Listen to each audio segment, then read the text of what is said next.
بسم اللہ الرحمن الرحیم. پاکستان کی جو معاشی صورتحال ہے وہ بھی کوئی سیاسی صورتحال سے اس وقت زیادہ مختلف نہیں ہے.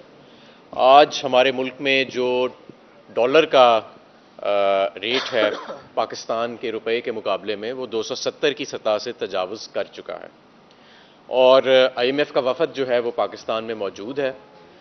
لیکن آئی ایم ایف کے پروگرام کے علاوہ بھی بہت سارے اقدامات ہیں جو لینے والے ہیں. پاکستان تحریک انصاف کی معاشی ٹیم یہ سمجھتی ہے کہ پاکستان کی ڈیٹ ری پروفائلنگ کی اشد ضرورت پڑے گی اور ہے. اس کے علاوہ یہ ہمارا آئی ایم ایف پروگرام جون میں ختم ہونے کو ہے، اور اگلے سال بھی کوئی 30 سے 35 ارب ڈالر کے ڈیٹ سروسنگ اور پرنسپل ری پیمنٹ جو ہے وہ ڈیو ہے، جس کے financial inflows P D M کی حکومت جو ہے وہ اس کا بندوبست کرتی نظر نہیں آ رہی. لہٰذا ایک اور نیا آئی ایم ایف کا پروگرام جو ہے وہ بھی نیگوشیٹ کرنے کی ضرورت ہے، اور وہ ظاہر ہے کہ کوئی منتخب حکومت کرے گی جس کا رن وے جو ہے وہ اگلے 3 سال کے لیے ہے. میں آپ کو ایک اور بات یہ بتانا چاہتا ہوں، اور یہ بہت اہم بات ہے، کہ پاکستان میں کھانے پینے کی اشیاء کی جو بڑھنے کی رفتار ہے وہ 45% ہے اس وقت، جو لیٹسٹ ڈیٹا ہے. اب آپ دیکھیں کہ آٹے کی قیمت کہاں پہنچ چکی ہے، چکن کی قیمت کہاں پہنچ چکی ہے، سبزیوں کی قیمتیں کہاں پہنچ چکی ہیں، دالوں کی، گھی کی قیمت کہاں پہنچ چکی ہے. اور یہ مزید بڑھنے کا بھی اندیشہ ہے، کیونکہ جو آپ کا روپیہ 80 سے 90 روپے صرف یہ ان 9 ماہ میں ڈی ویلیو ہوا ہے، اور ابھی حالیہ چند دنوں میں 40 روپے کے قریب ڈی ویلیویشن آئی ہے. اس کا اثر 2 ماہ کے بعد آنا ہے، جو کنسائنمنٹس آپ کی 2 ماہ کے بعد آ رہی ہیں.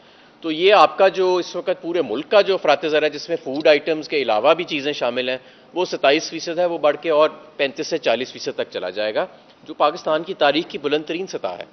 اور خدا نہ خواستہ ہم کہیں ہائپر انفلیشن کے لوپ میں نہ آ جائیں. ہائپر انفلیشن کا جو لوپ ہے وہ معاشی ماہرین سمجھتے ہیں، اور جو فائنینشیل لوگ میری بات سن رہے ہیں وہ سمجھتے ہیں کہ ہائپر انفلیشن کا جو لوپ ہے وہ ایک بڑا خطرناک لوپ ہوتا ہے. اور اللہ کرے وہ آج تک پہلے پاکستان میں نہیں آیا، اور اللہ کرے کہ وہ ہم دوبارہ اس لوپ کے اندر باقی ممالک کی طرح نہ آ جائیں. ضرورت اس امر کی ہے کہ ملک کے اندر سٹیبلٹی آئے. معیشت سٹیبلٹی کے بغیر نہیں چلتی، اور سٹیبلٹی عام انتخابات کے ذریعے آئے گی. سٹیبلٹی پکڑ دھکڑ کے ذریعے نہیں آ سکتی. سٹیبلٹی لوگوں کو غدار کہہ کے نہیں آ سکتی. سٹیبلٹی آپ کی الیکشنز کو ڈیلے کر کے نہیں آ سکتی. سٹیبلٹی کا واحد راستہ عام انتخابات ہی ہیں، اور ہمیں اسی کی طرف بڑھنا چاہیے اور اسی کی جانب بڑھنا چاہیے. اور میں آپ کو یہ بھی بتانا چاہتا ہوں کہ یہ معیشت جو ہے یہ ظاہر ہے کہ یہ مارکیٹس کے کہتے ہیں کہ نو بڈی کین بیٹ دا مارکیٹ. یہ ایک بڑا فیمس میکسم ہے فائنینس کے اندر کہ the market nobody can beat. تو یہ اس کو آپ اب مارکیٹ کو تو ڈنڈے سے نہیں سیدھا کر سکتے، نہ معیشت کو آپ ڈنڈے سے چلا سکتے ہیں. اور معیشت کا اس وقت جو بحران ہے وہ ہمارے سیاسی بحران کے ساتھ ساتھ چل رہا ہے. تو آئین اور قانون کی بالادستی اور پرامن انتخابات، پرامن انتقال اقتدار، یہی واحد راستہ ہے پاکستان کی سٹیبلٹی کے لیے اور معیشت کی سٹیبلٹی کے لیے. میں آپ کو ایک بات بتاتا چلوں، میں نے آج سے 3 ماہ پہلے آپ سب لوگوں کے سامنے کہا تھا کہ 3 ماہ کے بعد صرف ایک ٹاپک ہی ڈسکس ہو رہا ہوگا، اور وہ معیشت ہے. اور اب آپ دیکھیں 3 ماہ پہلے کوئی معیشت ڈسکس نہیں کر رہا تھا، پتہ نہیں کیوں، لیکن نظر آ رہا تھا کہ یہ بحران آ رہا ہے. آج بھی میں یہ بات ری ایٹریٹ کر رہا ہوں کہ ہم ابھی بھی معاشی طور پہ غیر سنجیدہ راستے پہ ہیں، اور یہ پکڑ دھکڑ کا معاملہ، یہ عدم استحکام کا معاملہ، یہ معاملہ ٹھیک نہیں ہے پاکستان کے لیے. جیسے کہ فواد چودھری صاحب نے کہا کہ سدا بادشاہی صرف اللہ کی ہے. جو سیاسی مبصرین ہیں، جنہوں نے سیاست کے نشیب و فراز دیکھے ہیں، وہ یہ جانتے ہیں کہ یہ ساری چیزوں سے آج تک کوئی حکومت جو ہے وہ مستحکم نہیں رہ سکی. اگر پی ڈی ایم کا خیال ہے کہ وہ ان حربوں کے ذریعے مستحکم رہ جائے گی تو وہ نہیں رہ سکتی. ان کا بیانیہ بھی پٹ گیا ہے، ان کی کمپٹنس، ان کی پرفارمنس لوگوں کے سامنے آ گئی ہے. تو اس لیے بہتر ہے کہ ہم جتنی جلدی ہو سکے معاشی محاذ کے اوپر بھی عام انتخابات کی طرف جائیں. ہمارے معاشی چیلنجز دن بدن بڑھ چکے ہیں، اور جتنی جلدی ریسکیو اور سٹیبلائزیشن اینڈ ریکوری کا کام شروع ہوئے گا، اتنی ہی اور جتنی جلدی اس ملک میں سنجیدہ پالیسیز اور ایک سنجیدہ اکنامک ریکوری پلان نفاذ میں آئے گا، اتنا ہی نقصان کم ہوگا. مزید نقصان اب یہ ملک افورڈ نہیں کر سکتا.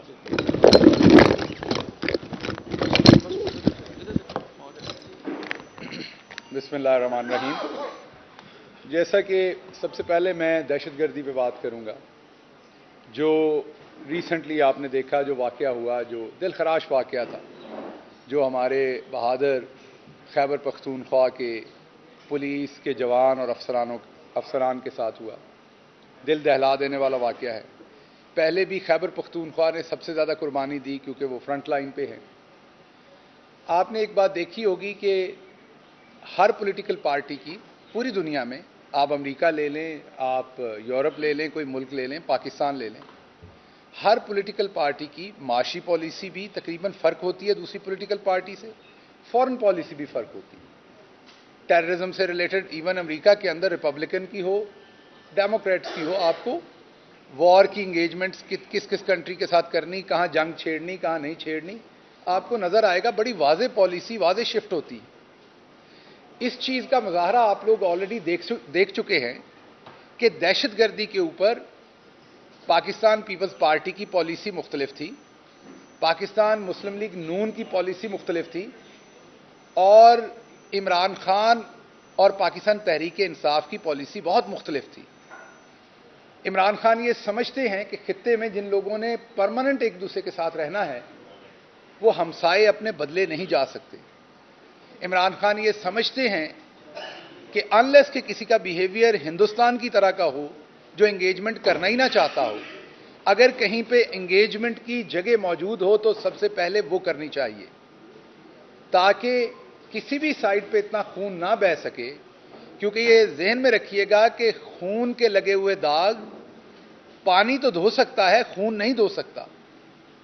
خون سے آپ جتنے بھی داغ دھونے کی کوشش کریں گے اس سے اور داغ لگیں گے۔ تو عمران خان ہمیشہ انگیجمنٹ کی پالیسی پہ بات کرنا چاہتے تھے، لیکن اس سے ہوا کیا؟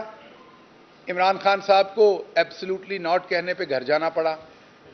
اب جب ہم دوبارہ ایک دفعہ دہشت گردی کے اس ازدہے کا سامنا کرنے کے لیے ایک دہانے پہ کھڑے ہیں، تو کیا اس ملک کی عوام جو آئین پاکستان کہتا ہے اقتدار اعلیٰ سب سے پہلے رب العزت کے پاس، اس کے بعد اس ملک کی عوام کے پاس ہے کہ وہ چنیں کہ میرے ملک کی اکنامک پالیسی کیا ہوگی، میرے ملک کی فورن پالیسی کیا ہوگی، میرے ملک نے اگر کسی سے جنگ لڑنی ہے تو وہ کہاں لڑنی ہے، کیوں لڑنی ہے۔ تو یہ عوام نے فیصلہ کرنا ہے کہ انہیں کس لیڈر کی بات، کس پارٹی کی بات زیادہ بہتر لگتی ہے۔ اگر آپ نیا الیکشن کال کریں گے، جو کہ اس ٹائم آئین کے تحت ضرورت ہے، تو ہر پارٹی اپنا اپنا منشور سامنے رکھے گی۔ ہماری ٹیم جو اقتصادی ٹیم ہے، حماد صاحب ہیں، دوسرے لوگ ہیں، شوکت ترین صاحب ہیں، وہ لوگ رکھیں گے ہم معیشت کو ایسے ٹھیک کریں گے۔ دوسری طرف سے نون لیگ اپنی بات رکھے گی، پیپلز پارٹی اپنی بات رکھے گی۔ تو عوام اتنی بیوقوف نہیں ہے، وہ ان سب سے سمجھدار ہے، اور وہ یہ طے کرے گی کہ انہیں کون سی پولیٹیکل پارٹی کے ساتھ جانا ہے جو اس ٹائم پاکستان کو اس بھنور سے نکالے۔ اس کے بعد اسی طریقے سے ٹیررزم کی پالیسی عمران خان کی دیکھ چکے ہیں، ان کی بھی دیکھ چکے ہیں۔ تو عوام کو موقع دیں، وہ کس کی پالیسی کو اپنانا چاہتے ہیں، وہ کس کی پالیسی کو امپلیمنٹ کرنا چاہتے ہیں۔ اگر آج خیبر پختونخوا کے لوگ پریشان ہیں تو ان کو موقع دیجیے اپنی بات کرنے کا۔ وہ میرے حساب سے تو وہ میرے سے بھی زیادہ وفادار ہیں، کیونکہ ہر پاکستانی دوسرے پاکستانی سے اپنے ملک کے لیے بڑھ کے وفادار ہے۔ ابھی میں قید تھا یا فواد چودھری، تو جو وہاں پر ہمارے دوست تھے، رانجھا صاحب ہوں یا نواز صاحب ہوں، ہمارے نیو یارک کے پریزیڈنٹ، جس طریقے سے وہ وہاں پریشان تھے، یا ملک میں سیلاب آیا تھا تب جب وہ پریشان تھے، یا جب ہمارے بہادر افواج کا کوئی سپاہی ہو یا آفیسر ہو جب وہ شہید ہوتا ہے ٹیررزم میں، تو باہر جب جس طریقے سے لوگ پریشان ہوتے ہیں، تو ہر پاکستانی جو ہے وہ محب وطن ہے۔ تو لوگوں کو ایک تو موقع دیجئے کہ وہ چوز کر سکیں کہ انہوں نے کس اسٹریٹجی پہ پاکستان نے آگے بڑھنا ہے، ٹیررزم پہ کون سی پالیسی آگے بڑھنی۔ دوسری بات، معاشی بات بہت ڈیٹیل میں حماد صاحب نے کر دی، میں صرف سادہ بات کروں گا کہ آپ کسی سوسائٹی میں پلاٹ لیتے ہیں نا، اگر اس کی ہوا غلط نکل جائے کہ اس کے ریٹ ڈاؤن ہو رہے ہیں، تو آپ راتوں رات بیچنے کی کوشش کرتے ہیں۔ وہاں پر آپ پلاٹ نہیں لیتے، آپ اپنے عزیزوں کو بتاتے ہیں یہاں پہ فراڈ ہو جانا ہے، اس کا این او سی کلیئر نہیں ہے، اس کے بارے میں اخبار میں آ گیا، انہوں نے پیسے دینے ہیں، اور وہ پلاٹ جو ایک دن پہلے 50 لاکھ کا ہوتا ہے وہ نیچے جانا شروع ہو جاتا ہے۔ اسی طریقے سے جتنی زور سے ملک کو جھٹکا دیا گیا رجیم چینج میں، آپ کے انویسٹر کا کانفیڈنس لوز ہو گیا ہے. باہر سے کوئی انویسٹ نہیں کرنا چاہتا، لوکل انویسٹمنٹ لوگ کرنا نہیں چاہتے، وہ اپنے پیسے رکھ کے بیٹھے ہوئے ہیں کیونکہ انہیں یہ نہیں پتا ڈالر کا ریٹ کیا نکلنا ہے. انہوں نے یا تو ڈالرز میں چینج کروا لیے ہیں یا وہ ویسے انتظار کر رہے ہیں کہ آنے والے دنوں میں کچھ سٹیبلٹی دیکھیں ہم. تیسری بات میں یہ کروں گا کہ جب عمران خان آئے تھے تو یہ ایسا بالکل ہرگز نہیں کہ ہم نے دودھ کی نہریں بہا دی تھیں، نہ بہا سکتے تھے 5 سال میں، لیکن آپ نے دیکھا کچھ سیکٹرز میں ہم نے ڈراسٹک تبدیلیاں کی اور ڈراسٹک امپروومنٹس کی. فار ایگزامپل اوورسیز پاکستانیوں نے جس طریقے سے پیسہ بھیجا وہ آپ کے سامنے ہے. آج اوورسیز پاکستانیوں نے کیا پیسہ بھیجنا ہے اس کو تو چھوڑ دیں، ذرا پاسپورٹ آفس جا کے دیکھیں کہ کتنے لوگ پاسپورٹ بنا کے اس ملک سے بھاگنا چاہتے ہیں، جانا چاہتے ہیں. 7.5 لاکھ جا چکے ہیں اور ابھی رش دیکھ لیجئے. آخری بات میں کروں گا کہ مریم صاحبہ واپس آئی ہیں. مریم باجی جو ہیں وہ وہاں سے بتا کے آئی تھی کہ وہ پاکستان تحریک انصاف کو توڑنا چاہتی ہیں. ان کے آنے کی وجہ سے شاہد خاقان عباسی صاحب کو استعفیٰ دینا پڑا. مفتاح اسماعیل بھی استعفیٰ دینے کے در پہ ہیں. حیدر صاحب کل پاکستان تحریک انصاف کو اپنے تمام ساتھیوں کے ساتھ جوائن کر چکے ہیں. تو میرے خیال میں جو رہی صحیح کسر، جیسے پہلے زرداری صاحب نے مکمل پیپلز پارٹی کی منجی پیڑھی ٹھوک دی تھی، جو رہی صحیح کسر نون لیگ کی ہے وہ مریم باجی اب پوری کرنی آ گئی ہیں. تو ان کے لیے میرا مشورہ یہ ہے کہ باجی آپ اگر کوئی مستقبل میں کوئی سرجری پلان ہے تو وہ ابھی کروا لیں. تھوڑی دیر اللہ آپ کو صحت دے، آپ ابھی باہر ہی رہ لیں تھوڑی دیر، کیونکہ مسلم لیگ نون پہلے ہی عطاب کی شکار ہے. آپ تحریک انصاف کو توڑنے آئی تھی، وہ تو ٹوٹی نہیں، لیکن آپ کی اپنی پارٹی آپ کے آنے سے ٹوٹ رہی ہے. اور ایک وہ غیر آئینی بات کہہ رہی ہیں ہر اپنی تقریر میں کہ اب مسلم لیگ نون تیار ہوگی جب بھی الیکشن ہوں گے. آپ جب ان کی تقریر سنیں اس میں لفظ جب بھی بہت امپورٹنٹ ہے. اور وہ کبھی یہ نہیں کہتی کہ الیکشن ہو رہے ہیں اور ہم پنجاب میں تیار ہیں، وہ کہتی ہیں جب بھی ہوں گے. تو یہ 90 دن میں ہونے ہیں، اگر نہیں ہوں گے تو پھر آرٹیکل 6 ہے. ملک کے تمام بڑے قانون دان یہ بتا چکے ہیں. ہم سب مل کے دعا گو ہیں کہ یہ مشکل وقت ہے، پولیٹیکل پارٹیز نے لیڈرشپ دینی ہوتی ہے. ہم لوگوں نے اپنے زخم بھول کے آگے چلنا ہے. وہ میں ہوں، فواد ہیں، کوئی بھی ہے، ہمیں اپنے زخم بھولنے پڑنے. ہم تیار ہیں، ہم نے اپنے زخم بھول کے اس ملک کو آگے لے کے چلنا ہے. تو آئیے ایک دوسرے کے ہاتھ میں ہاتھ ڈالیں، جو مثبت بات ہے اس کی طرف چلیں، الیکشن کروائیں، عوام کو موقع دیں، وہ آپ کو لائیں یا ہمیں لائیں، جس کو بھی لائیں، تاکہ وہ نئی پالیسیز کے ساتھ ملک ایک نئے راہ کے اوپر گامزن ہو سکے. شکریہ. بہت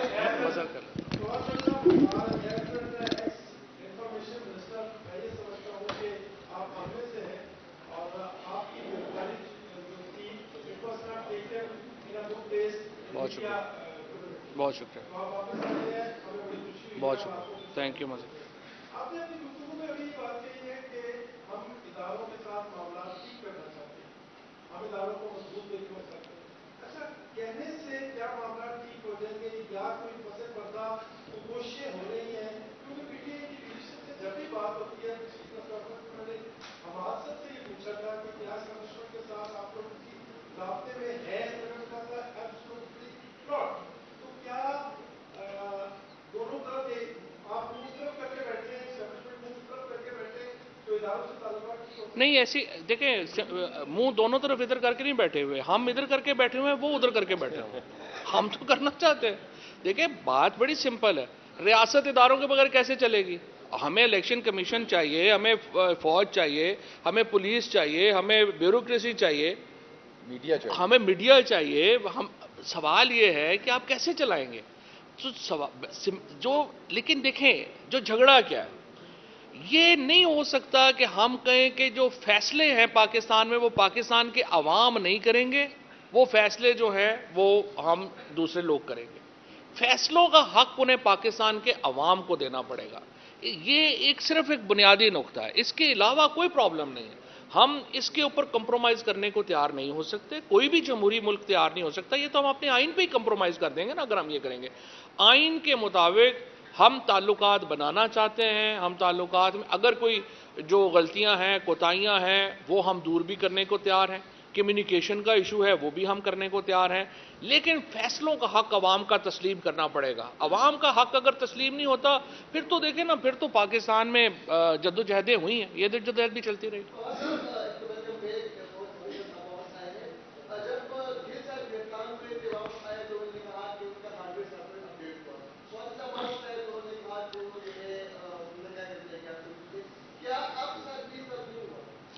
نہیں، میرے ساتھ ٹو بی فیئر ود تشدد جو ہے وہ نہیں ہوا، بلکہ میں تو سچی بات ہے میں آپ کو بتاؤں، مجھے تو 4 سینئر منسٹرز نے میسج بھیجا کہ آپ کو پتہ ہے ہم تو نہیں ہیں اس کے پیچھے۔ اس کے بعد جنہوں نے ایف آئی آر کرائی ہے انہوں نے بھی کہا ہم تو نہیں ہیں اس کے پیچھے، اور باقی جگہوں نے بھی کہا ہم تو نہیں ہیں اس کے پیچھے۔ اب دیکھنا پڑے گا، پتہ چل جائے گا کون ہے کس کے پیچھے، پتہ کر لیں گے۔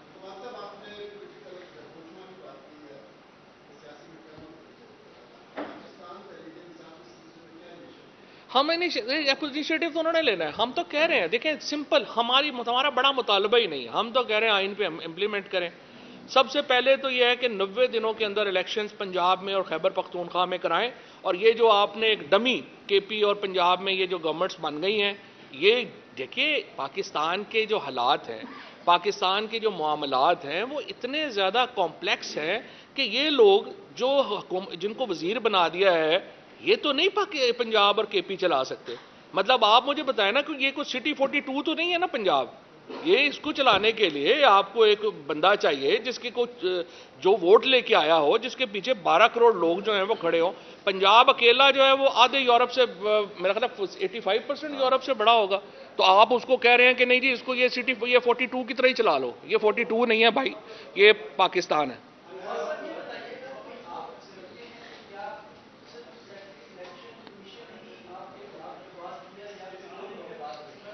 وہ بس کیا کہیں، وہ سیکٹری الیکشن کمیشن کو بیچارے کو تو پتہ ہی نہیں ہے کیا۔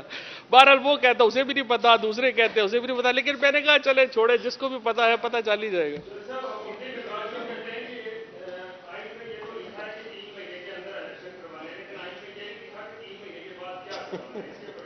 3 مہینے کے بعد بڑا سمپل ہے، 3 مہینے کے بعد یہ ہے کہ وہ کانسٹیٹیوشنلی حکومتیں ختم ہو جائیں گی، پاکستان کانسٹیٹیوشن کے انڈر نہیں رہے گا۔ اگر آپ 3 مہینے کے اندر الیکشن نہیں کرواتے، 3 مہینے کے بعد it will be a martial law in K P and Punjab, اس کے علاوہ اور کچھ سوال نہیں۔ ہائی کورٹ سے جو ممنوع فنڈنگ کیس ہے اس حوالے سے بھی فیصلہ آیا اور بی ٹی کی جو درخواست ہے وہ مسترد کر دی گئی۔ اسی پاکستان کے کوشچن کے ساتھ ہی عدالت سے جو فیصلے آ رہے ہیں، آج یہ فیصلہ یہ تو آپ کی درخواست آ رہی ہے، ساتھ میں عمران خان صاحب کی نائری کے لیے جو درخواست تھی اس پر لارجر بینچ بن گیا، علی نواز صاحب پیش ہو رہے ہیں، بلدیاتی انتخابات کا ایک فیصلہ آیا اس کے امپلیمنٹ ہوگا، سوادی صاحب کا کیس آپ کے سامنے ہے، تو یہ مطمئن ہے آپ اس طرح یہ جو سارے فیصلے آ رہے ہیں؟ لیکن بات یہ ہے کہ ابھی ایک اس فیصلہ بھی ڈیٹیل نہیں آیا، کیونکہ اس میں ذرا دیکھنا یہ چاہتے ہیں کہ کیا انہوں نے یہ ڈکلیئر کیا ہے کہ یہ جوڈیشل آرڈر ہے یا ایگزیکٹو آرڈر ہے، اور اگر ایگزیکٹو آرڈر ہے تو پھر تو ظاہر ہے کہ اس کی حیثیت جوڈیشل نہیں ہوگی اور وہ دوبارہ چیلنج ہوگا۔ سو اس لیے میں نے اس لیے اس پہ تبصرہ نہیں کیا کہ میں نے ابھی تک اس کی ڈیٹیل جو ہے وہ نہیں پڑھی۔ جہاں تک لوکل گورنمنٹ کا تعلق ہے، علی عوان صاحب نے بڑے دلیری سے وہ کیس لڑا ہے۔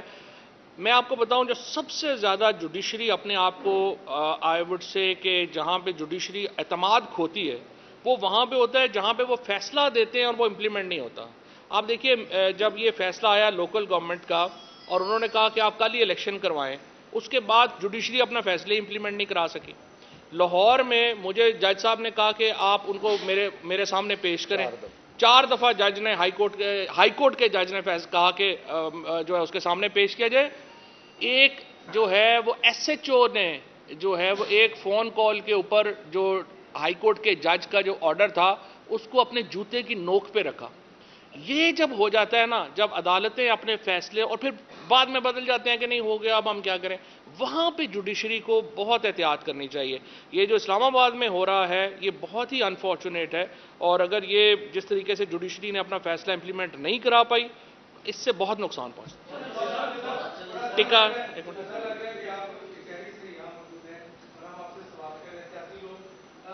سیاست کی بات ہی کرتے ہیں تو کیا سیاسی پارٹیوں سے ڈائلاگ ہو سکتا ہے؟ ابھی بھی انہوں مالک کی طرف سے بہت بڑا چیلنج ہے، کتنا بڑا باقی سب سے پہلے سب سے پہلی بات تو یہ ہے کہ سیاسی جماعتوں کے درمیان گفتگو کے بغیر تو بڑھا ہی نہیں جا سکتا آگے.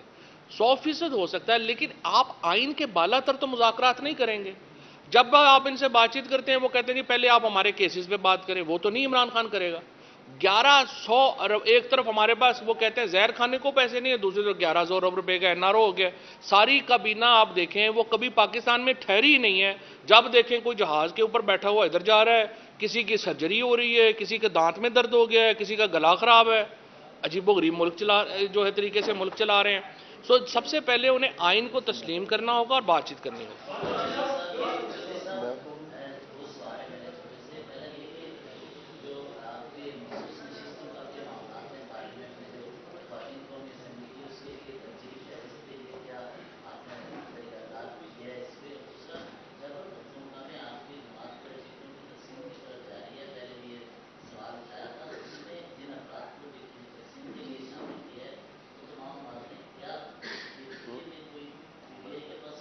نہیں، جو طریقہ کار بنایا گیا ہے وہ طریقہ کار یہ بنایا گیا کہ ریجنز جو ہیں وہ ریکمینڈ کر رہی ہیں.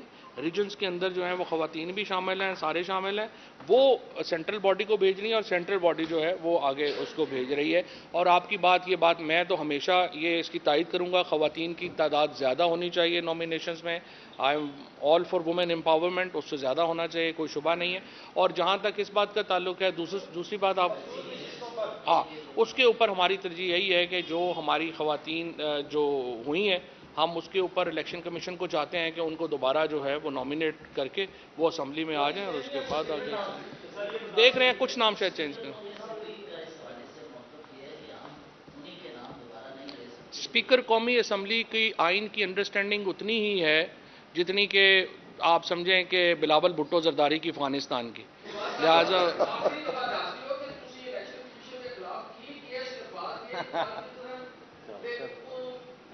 چلو کدی چنگا سوال بھی کرے. الیکشن کمیشن کے بارے میں جو کچھ گیا وہ جو کچھ میں اس پہ قائم ہوں. چلو چنگا سوال بھی